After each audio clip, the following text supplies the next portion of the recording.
practice active listening. Each person gets 4 minutes to introduce themselves, share your story, talk about your business dreams, your goals, your vision for community, whatever your heart wants to share. And the other person has to be quiet for 4 minutes. And we'll put a little timer up. And then after that one person finishes, the other person goes and listens. And then hopefully that gives you a chance to just connect with one another, and then we'll come back into the main room. So if everybody is cool with that, can I get a thumbs up? 208 years for equality to take place. So the people behind this initiative said, okay, well, we want to change that. So the idea was, what idea can expand and accelerate women's power and influence by the year 2030? So as you saw, there were 550 grant submissions that were received, and the number was narrowed down. Like Vanessa said, it was peer reviewed first, then it was professional reviewers. There were a team of 120 that split up the 550 applications. And New Mexico Community Capital and Native Women Lead partnered to submit a proposal that made it into the top 10 of the 550. And the name of that is The Future is Indigenous Women. So at this point, we're doing a lot of research, and we have to submit a more refined version of our proposal. And we have the assistance, thanks to the people that are running this grant, of a strategic firm who's on the East Coast, a mobility and disability advocacy firm, a diversity, equity, and inclusion firm. So they're going to advise us, they're going to weigh in with feedback. And the final prospectus is due on May 21st. So 4 organizations have come together to support this vision. Lever for Change is running it. And it's Pivotal Ventures, which is Melinda Gates' investment and incubation company. It's Charles and Lynn Schusterman Family Philanthropies, and it's Mackenzie Scott. So together, they've committed $40 million. And the breakdown of that for the prizes is, out of the 10, they're going to award 3 awards of $10 million, with the remaining amount, 10 million, being broken into the remaining folks that are in there. So we need to provide a prospectus, a good sized prospectus, a new video, and go through an interview round with them as well. And that's why you all are here. Really, we're asking for feedback about our proposal. And with that, I'm going to hand it over to Vanessa to talk about our proposal. Thanks, Liz. And I just want to say, the only reason we got here is because of you all showing up consistently with us and the work we've been doing. So the way we kind of thought about women power and influence wasn't hard at all. I mean, the sort of Native Women Lead is essentially that. Like, that's what we have created. That's what we're trying to build with you. So some of the key things that we submitted in our proposal, which is what we're going to be talking about this evening, which is one of 2 sessions. And I just want to really ask you to really come back for the second session, because so much of this is what's different is we're constantly trying to return back to you all to say, are we on the right path? Here are things we're creating. Why does it matter? Is this going to be helpful? What's missing? So The Future is Indigenous Women is actually the title of our proposal. It was bold and it was unabashed. I'm going to be completely honest. We were just like, you know what? We're going to name it. We're going to name that Western worldview dominates everything, but we have an Indigenous worldview, and it's just as important and it's just as relevant. And so we said it in the proposal. We were like, yeah, we're going to have to conform to these worldviews, but ultimately, we're also going to push back and say these worldviews are equal and they deserve the same sort of reverence, and they also deserve the same centering. So I'm just sharing that because that was something I think is a rare thing to see, is people pushing back on power and people with power and saying, sure, we'll do with that, but we're also going to let you know There are more worldviews than just this. So here are the strategies that we're really excited about. One is obviously we want to continue what started us here, which were the summits, the networking, the bringing women together. However, we want to expand these, and we'll get into them deeper on what those look like. But we want to continue the Native Women's Business Summit. We want to continue to lean into these virtual spaces because we know how hard it is to travel and we don't know what the future looks like. So we want to still hold these spaces where we can collect and build and provide and connect. We also hope that we'll be able to get back into a position where we can have more women's business summits. We also hope to have a wealth summit, which is really going to be about what is wealth to us. You know, how do we create wealth? How is wealth more than just money, but however very much money matters? The other piece around this is the capital side. So one of the things in our work that we have seen consistently is, you know, you can provide all the technical assistance. That's really great. The practical assistance, the resources and whatnot. But if we're not bringing actual money to the table, what are we doing? Because as Native Indigenous people, we actually don't get friends and family rounds. Like my friends and family round was, I'll take care of your kid and bring like lunch over for you, which I'm grateful for. I'm 100% grateful for that. But it's not the same as what the statistics say is you need at least 30,000 to launch a new business. That's like the estimated average amount for new companies or new people looking to start a new company. Where are we going to get 30,000, right? Like my parents aren't going to mortgage their house on the reservation because guess what? It doesn't have any technical Western market value. The collateral isn't there. So we want to push hard on what does funding look like when it's designed by us for us, and what does capital mean to us, which is also rebuilding our own relationship with it. Now, I mentioned technical and practical assistance. So if we have that as part of our core, guess what? We need to lean even harder into the technical and practical assistance side, which is what we're calling our circle of support. For anyone who's participated in our last Matriarch Response Loan Fund, we tested that model with New Mexico Community Capital. And the reason we built this partnership with NMCC, we like to jokingly call them our NASA, because most of our founders of Native Women Lead have gone through them. But we also received some of the most culturally relevant type of resources and system support for our businesses out there. We love SCORE, we love the SBA, we love all these services.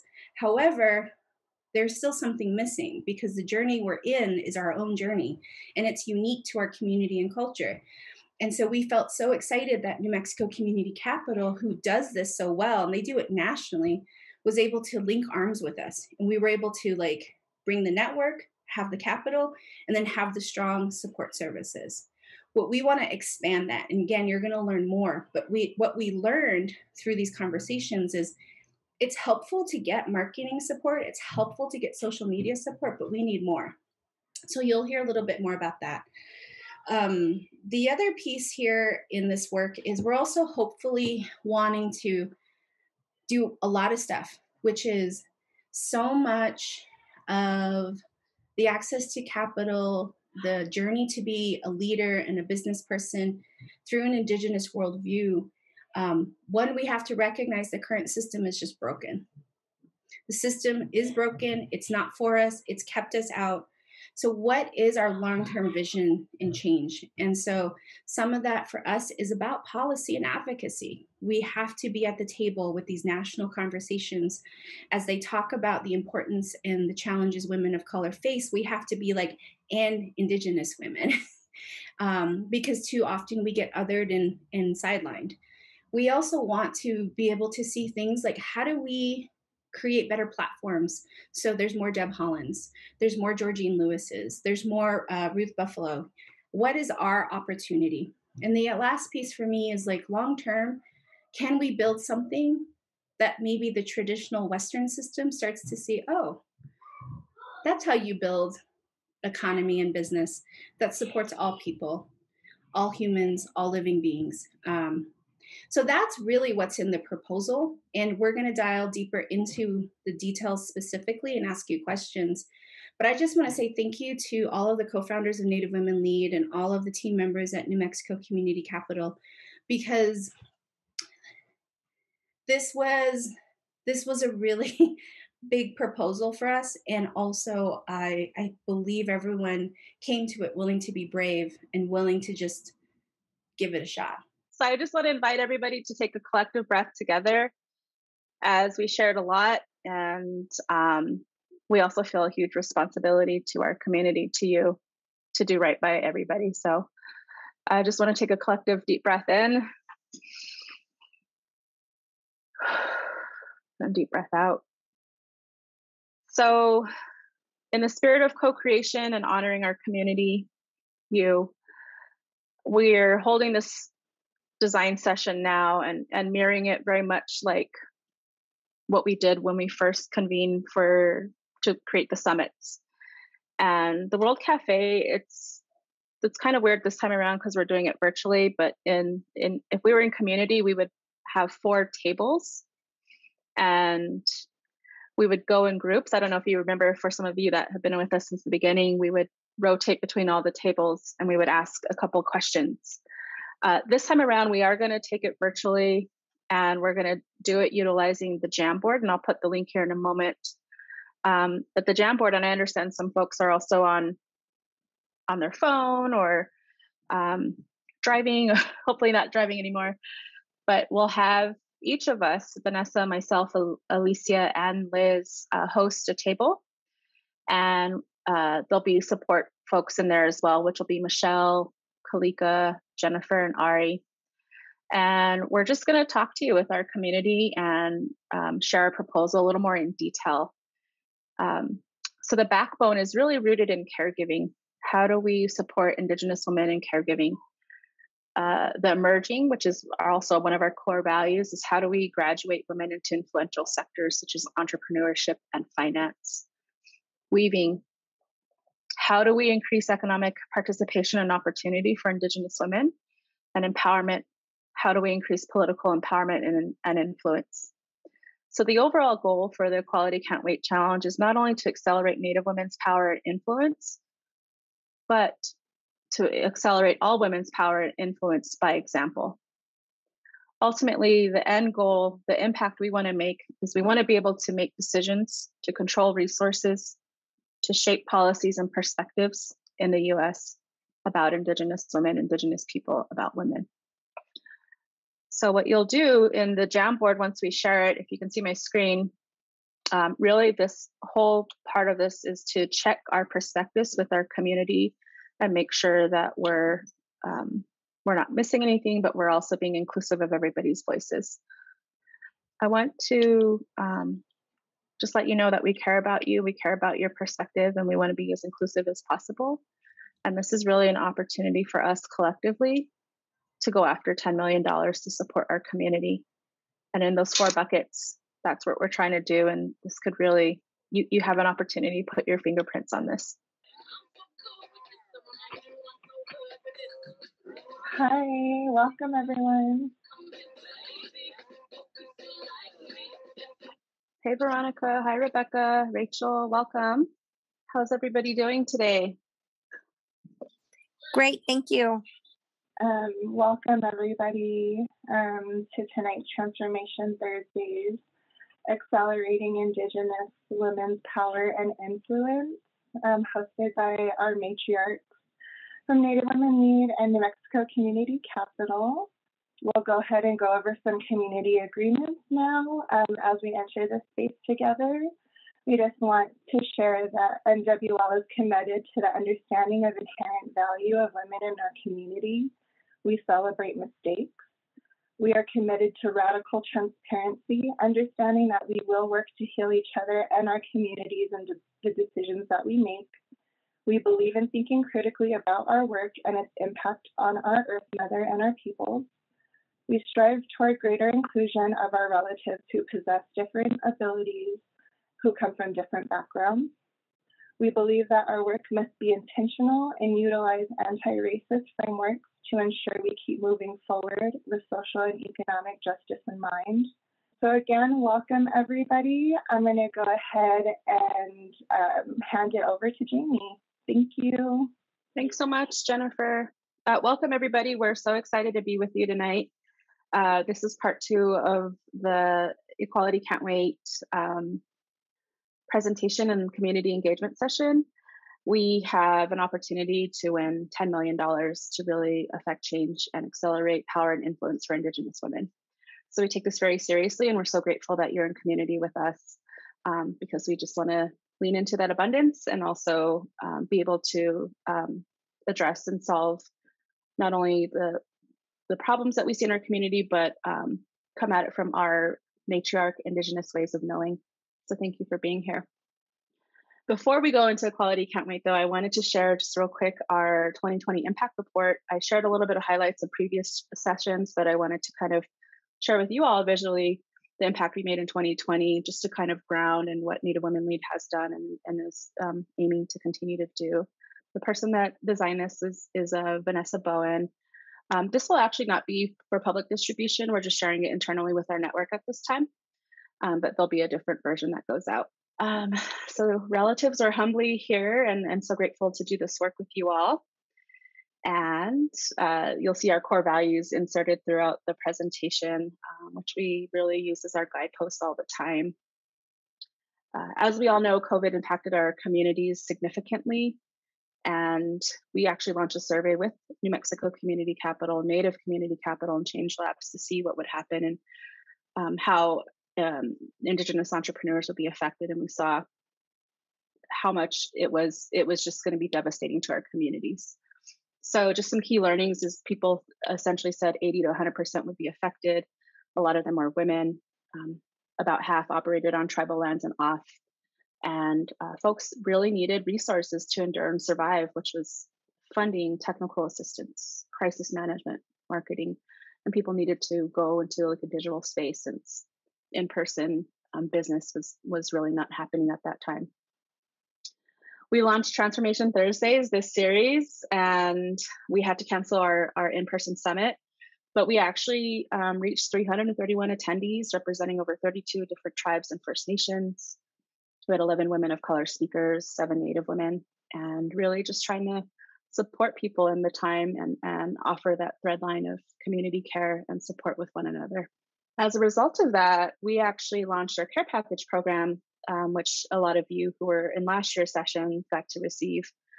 We delivered over 200 care packages procured from 9 Native-owned businesses, including Cheekbone Beauty, Quetzal Maid, Bison Star, Nijoni Soaps, Earth and Sky Floral, Dancing Butterfly Naturals, Cobb Hovey Herbals, Ora Luis, and Nani Chacon contributed to that bundle. We invested over $12,000, really to demonstrate the impact of the Indigenous circular economy and what's possible if we support one another. Additionally, we launched the Matriarch Response Loan Fund in partnership with Indian Collective New Sunda Credit Union. And what was really cool about this is we actually got lending dollars. We lent $150,000 out to 35 Native women over 3 states. It was a microloan program, so about $4,200 is what folks have on average received. As of today, there's a 0% default rate. It was actually offered at a 0% interest loan, and it was used for food, shelter, utilities, or any kind of business pivots. With support of Indian Collective, we actually, very last minute, did not want to give our community debt, and we offered loan forgiveness. What's been really great about this is there's been 4 entrepreneurs that have since paid off their loan in its entirety. And we also strengthened our relationship with New Mexico Community Capital because we wanted folks to be supported with not only financial literacy, technical assistance, but what this has really seeded is actually an opportunity to design and launch multiple funds and funding opportunities for Indigenous women. What we're really trying to do is improve why it's important to invest. We also partnered with Family Independence Initiative. We did microgrants, so we sent out $66,000 to 132 Native women families. And we really just wanted to demonstrate the importance of cash transfers and economic safety nets. Decolonizing Wealth supported that, as well as the state of New Mexico. And Circle of Support. This is really what a lot of our next iteration of this Equality Can't Wait challenge part of it is going to focus on. So we locked arms with New Mexico Community Capital to not only provide the lending capital, but now the technical assistance. And we also did one-on-one business consultation, support with marketing, just to give people an opportunity in the height of the pandemic to really either take their business online or even just support their existing business or start a new one as well. And then we have a great partnership with Closing the Women's Wealth Gap. So we're doing a lot of work on the systems level, policy level, advocacy to really ensure that pay equity is woven into our mission, as well as aligning and building awareness about the racial wealth gap that exists for Indigenous women. And of course, last year, we had just our cheerleader and our champion, Deb Holland, really bring up the importance of voting and representation in our communities. And we did a lot of, grassroots organizing around the census as well as getting out the vote. So as you see, we're doing a lot. Last year, total, we've invested over $500,000 into Native women communities. And we're really proud to share that work, and we plan to do more. So that's it, everybody. Thank you. Just wanted to kind of root us in that of the Native Women Lead work. And now as we move forward, there's an opportunity to dream big and to dream big with us. Thank you. I am just really excited to share an unfinished, guys get to see the first cut of this video, which is going to be really really nailing down what this Equality Weight Can't Challenge is about, but also what are we planning to do? So for those who attended the first session, you'll hear a little repeats here, but this is just super exciting. So I'm going to share my screen. In 3 years, Native Women Lead has connected with our Indigenous sisters and relatives across Turtle Island. We've supported each other's businesses, and we're investing in each other's entrepreneurial dreams. Time, traveling, running, faster, warrior is born, battle to be won, past, trauma, future, hurt, I'm a child of the dirt, and I'm ready to give birth, planting a dream, panting I breathe, running towards the future with a handful of seeds, stronger than greed, I am stronger than hate, I stand under the shades of trees planted so long ago, a product of ancestral love. I'm here because my elders dancing the sun. They would give it all up for us. And from day one, it was practiced like religion to prepare for the ones to come. We are here. I'm investable because I am determined, committed, and capable to build a business in my community. I'm investable because I want to create a way to give back, not only to our community, but to our Mother Earth. I am investable because I am committed to carry on my Pueblo's culinary traditions. I am investable as an Oneida and Navajo woman because I empower our Native communities through my sewing. Yawanko. You forgot truth, you forgot how to live for a time beyond you. It's not about you, it's not about you. It's about the song that is traveling through. It travels through time. Singers will die, but the song lives on through matrilineal lines. Just want to say a huge thank you to Kalika and Jake for really helping us bring this story together. And with that. Yeah, thank you. Thanks for setting us up. And it's hard to follow something like that. That's so, just put a really big smile on my face. That's like a mic drop moment, So anyway, yeah, thank you for that. That was beautiful. And again, it's, I can't stop being inspired by this project. So what I'm going to do and what Alicia is going to do after me is just do a very quick review of what we talked about the last time. So the points that were brought, the takeaways, and actionable items. So following Native Women Lead's mission, Be We, I'm going to talk about backbone and emerging. So the framing for this is Native women are the primary caregivers of the community, and that works caring for businesses, their families, community, elders. So what we said in our proposal is that the circle of support is a way to care for our entrepreneurs, provides technical assistance, mentorship, coaching, direct support, etc. And it helps us, it helps growing or launching businesses and potentially businesses for funding. So our takeaway were there are a few buckets, and one of those buckets was personal growth. People are asking for that. They're needing that as they lead businesses. So They're looking for mental health support, possibly mastermind groups. They also want instruction on how to coach and mentor other people. Holistic wellness support and healing. Another key theme was professional support, regular coaching and counseling, and that's all Indigenous centered. The next step growth people are looking for also. So how can they be supported hiring employees? What is the legal premise behind that? Talking about taxes, et cetera. As people grow, their needs increase. We also came up with new ways. So a trade or an exchange group was talked about, trade for products or services, keeping money out of it. So it simply is just trading those pieces. Creating a new platform to elevate Indigenous women.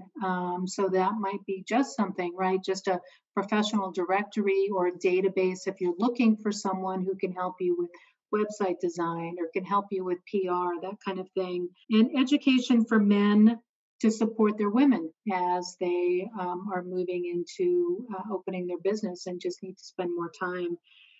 So that was backbone. So absolutely, that was confirmed. We're on the right path there. Next came emerging, and emerging was Vanessa and Jennifer's table or group. So Native women are emerging in entrepreneurship and leadership roles, often unseen in finance and business and investment. So the strategy there for our prospectus, our final prospectus that we're going to deliver in May, is we want to nurture, we want to build and fortify the circle of Native women investing in Native women, which is a fellowship and supporting with instruction to bring more people into the space, Native women into this space. So a theme there was more of an inclusion of younger women, just learning about money, right? Learning about money in business before they start their professional career. So whether there is a foundation there for them to step into. And another theme was creating a ramp up process. So, that could be beginner, intermediate, maybe more expert in the forms of the kinds of training and workshops on money. So, people are at different places there. So really tailoring the offering to where people are and not just saying, here it is, that's all you have. And it was very validating because we need to rebuild our relationship with money. There's a lot of trauma involved with it. So address fears around it, trauma, maybe just at the education aspect. And also language matters here, and that was also affirmed. And we need to redefine what capital and finance means to us, right? I mean, there's one really clear Western model, but it can mean a lot of things, and we can co-create that together. So as Indigenous people, we can do that. Thank you, Liz. All righty. Thank you for the B. I'll do the we, starting with weaving. So the weaving economic participation and opportunity piece, just to provide some framing around like what that prompt was. And that is, for us as Native women, our reality that we make 60 cents to the dollar of our white male counterparts. Poverty and unemployment rates are high. Women of color are experiencing higher rates of job loss, furloughs, and reduced income due to COVID. And we name this due to systemic oppression, colonization, and the growing exasperating inequities. We also hold true the possibilities and abundance that Indigenous and matriarchal ways of knowing and being bring opportunities for starting and growing businesses. And we understand that accessing capital is one very significant barrier, and that's taken we're taking an approach to challenge and redesign access to capital. And with that, our prospective strategy is fund building through our Matriarch Response Loan Fund and Indigenous Women's Investment Fund. So the questions here that we asked you all to kind of connect with are, how might we define this funding opportunity to center kinship and reciprocity, and how can we make the case that it's important to invest in Indigenous women? And so thank you all for participating in this. We heard you loud and clear through all your Post-its. And some of these ways that we've identified are the ways to underwrite, which is based on community, credibility, the seriousness of the business owner, willingness to do the work, and commitment to serve via mentorship or expertise.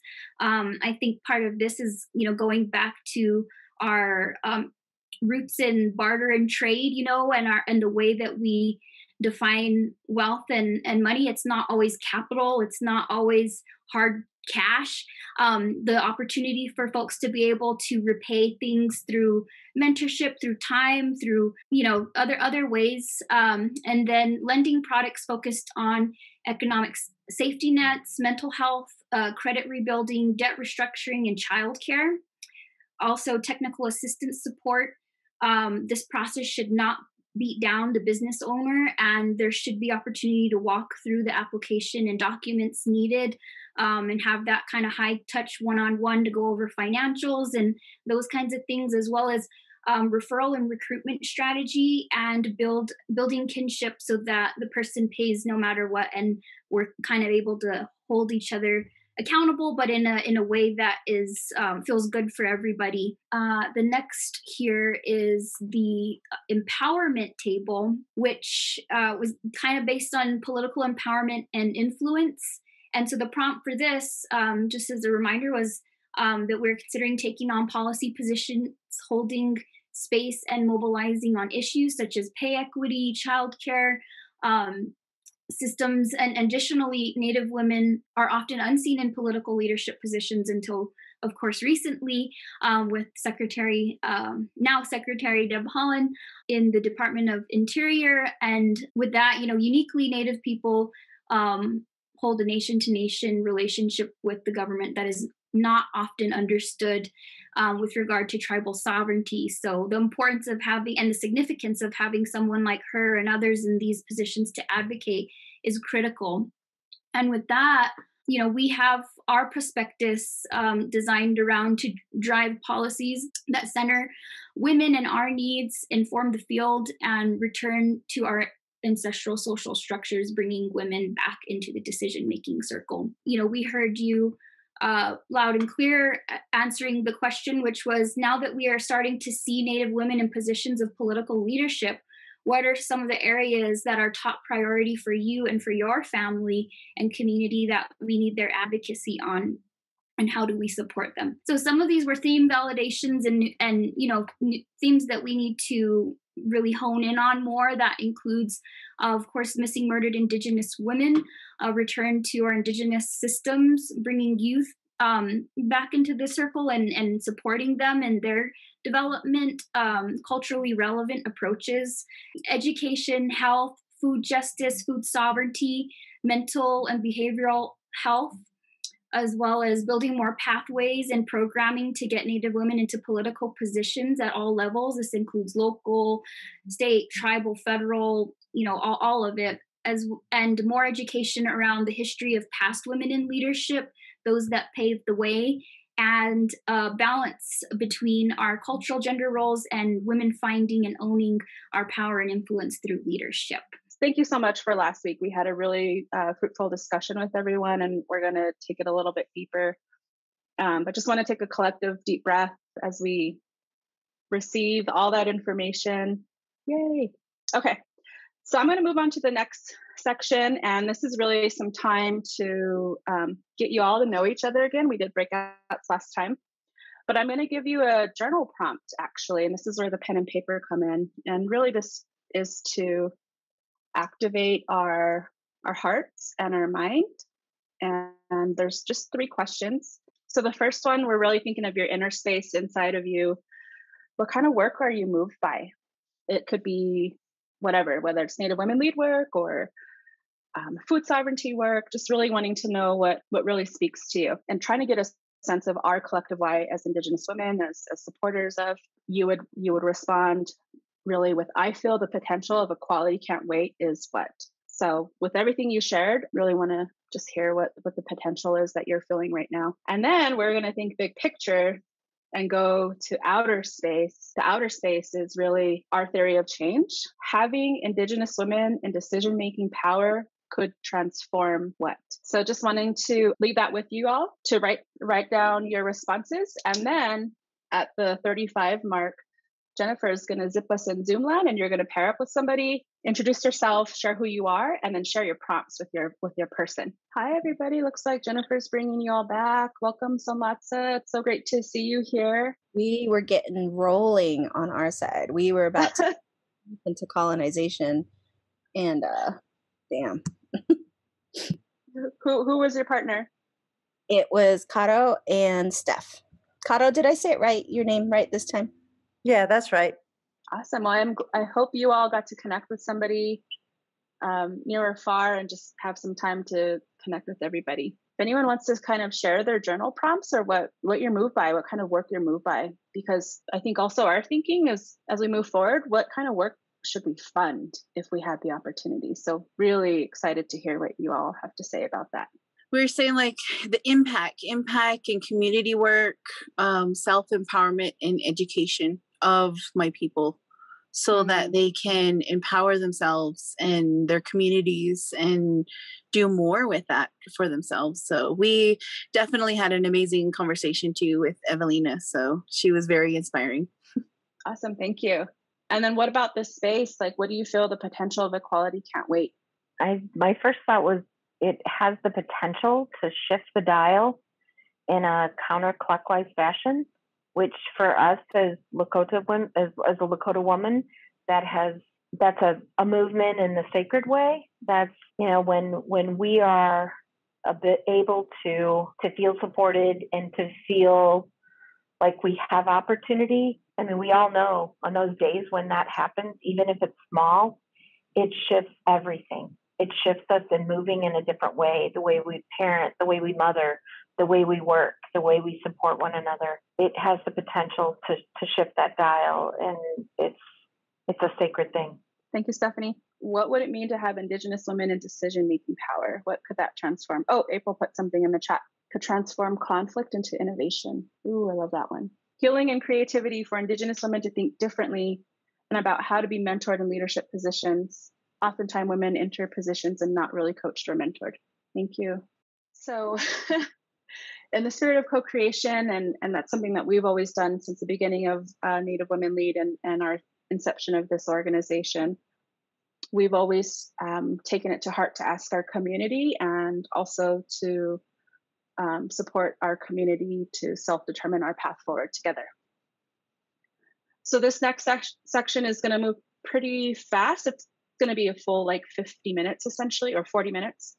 But framed in the strategies of the Equality Can't Wait, we're really wanting to invite you all to engage. But really the intention here is, as we look at the strategies we hope to implement and get funded to implement, we actually want to make sure that our community defines success for ourselves. So for the next 45 minutes, we really want you to take this journey with us and to vision 5 years in the future. As you all know, we want to provide culturally relevant technical support. We want to build a fellowship for Indigenous women to fund other Indigenous women entrepreneurs. We want to create our own sources of capital and pots of money, and we define that underwriting and who gets funded. And we also know that Indigenous women in places of power and leadership are crucial to have big change, not only in institutions, in governments. There's an opportunity to change policies and ultimately affect big social change. So as we move together through all of these strategies, we invite you to answer and sit with these questions as we pose them.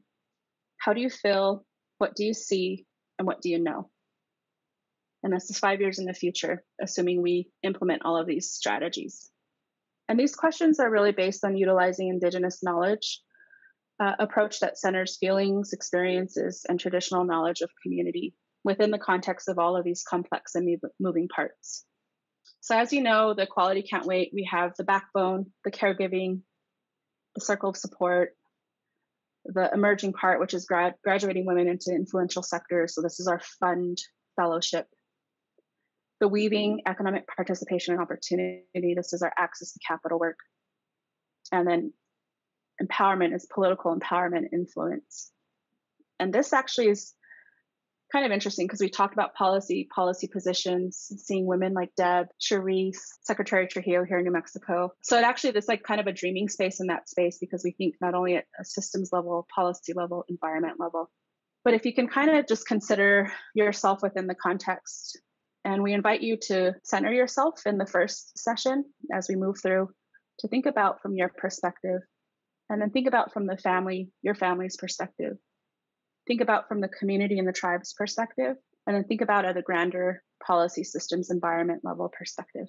And just to kind of ground in some of the policies change, where policy, as my understanding and what we've learned, is really at the governing bodies level. Systems change is how these things work hand in hand through organizational changes, and environmental change is social and physical change. Thanks, JB. This is Vanessa. I just want to add, like, that how we're trying to frame one, I think it takes a minute to kind of recenter ourselves through these questions. Don't worry, we're going to caretake you through this process. But what Jamie is kind of showing is that we are actively trying to build this in this conversation, and it's really pushing against Western thought and methodologies. Like, we're really trying to build something that feels and in our bodies we know is how we want to approach these things.